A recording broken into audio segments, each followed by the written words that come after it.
incentives to do them. It And was nothing compared to how much I want to make one final point, if I may. I'm sorry, you're way over your time. I'm over. Okay. I'm sorry. Thank you, Madam Chair. Yeah, thank you. The next person is Mr. Garcia from Illinois, recognized for 5 minutes. Thank you, Madam Chair, and thank you all for being here. The largest financial institutions of our country. Let's talk about a very small island in the Caribbean and some of your business practices. Mr. Gorman, I'll begin with you. The Public Accountability Initiative issued a report earlier this year which noted how, in January of this year, the Financial Oversight and Management Board and the Unsecured Creditors Committee argued in federal court that $6 billion of Puerto Rico's general obligation debt was issued illegally in violation of Puerto Rico's constitutional debt limit. And that was a quote. The report found, quote, the underwriters on the deals included a who's who of big banks, including Barclays, UBS, Santander, Morgan Stanley, end of quote. Bank of America, Merrill Lynch is also cited in the report as an underwriter. Furthermore, the Oversight Board for Puerto Rico issued a report by Cobre and Kim that stated that Banco Popular, Popular Securities, underwrote the 2014 General Obligation Bond even though they did not think Puerto Rico could repay it. Mr. Gorman, did Morgan Stanley know at that time that Puerto Rico could not pay back its debt? Congressman, unfortunately, I'm not familiar with the exact facts around the underwriting. I'd certainly be happy to get the details to you rather than guess at it.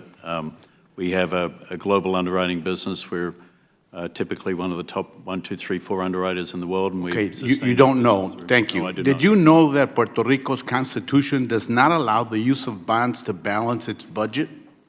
I'm not familiar with Puerto Rico's constitution in detail, Mr. Garcia. Yet your colleague from Citigroup here did know that and refrained from participating in that endeavor. It makes me really, really think. Why did you go ahead and underwrite the 2014 General Obligation Bond offering? Well, I believe we've done a bunch of underwritings across all of the municipalities and states and territories of the United States for many, many decades, including Puerto Rico. I'm just not familiar, unfortunately, Mr. Garcia, with this particular underwriting. Mr. Gorman, when you sold the 2014 GO bond, Puerto Rico already had about $65 billion in debt outstanding. Were you aware of that? Again, I'm not familiar with the details of the Puerto Rico economy at that point in time. I'm happy to submit what information we have for your benefit, Mr. Garcia. Isn't this type of information for potential investors, institutions like yours who want to do business in a particular place available to all, like a credit report would be? No, it certainly is, and the information would be available within Morgan Stanley. Okay. As the chief executive, I can't be responsible for understanding all the details of everything. Let me ask Mr. Moynihan then. Mr. Moynihan, would you commit to returning the $13.1 million or more that your firm collected in fees from illegally issued debt to the government of Puerto Rico as underwritten by Bank of America Merrill Lynch? Sir, I'm not familiar with the transaction you're talking about. And I'd be happy to get back with you in your office and we could take you through it, but I'm not familiar with that. Did you disclose that Banco Popular, who joined you in the underwriting, the offering, and Citigroup's action or refusal to participate, though Puerto Rico in 2014 couldn't pay back those bonds? Again, I can get the teammates who worked on it to work with your office. I don't know the facts.